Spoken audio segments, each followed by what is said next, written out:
Ki Pulit East Khasi Hills ki beralit che Indore Madhya Pradesh hakini ki Sngi ban Tohkit halor ka jing penjat bat jing Thang ki Tiar ki tar jong Raja Raghuvanshi ki bala suba bala buri da ka sonam. Ki Pulit ka Meghalaya ki lakem Ngut ki Briew ki bala suba ba ki Donkit ban buri ya ki sakhi satar ki ba kentup ya ka laptop bat ki ksiar jong Raja. Haka step alpun riu tarik jeliu. Ki lawan ra Ngut ki Briew Shillong ki bala suba ba ki Donkit ban penjat ban pendu ya ki Tiar ki tar ki balong ki sakhi ya ka company ya Briew besyirkai. Ya kini Ngut la set ha sadar police station.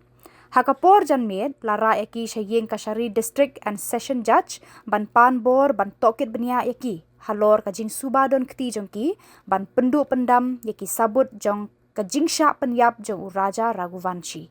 Ka Ying Kashari kala ai por ya ki Pulit Henriu Sngi ban set bat Tohkit hapo police custody. Ya kini Ngut la kem de ki Pulit ke jela Meghalaya na Indore.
आराम से please lower your logos here. See this Silcom, then Lokendro and this Balbir. They were produced before the Honorable Court today, and all the three accused were remanded to police custody for 6 days.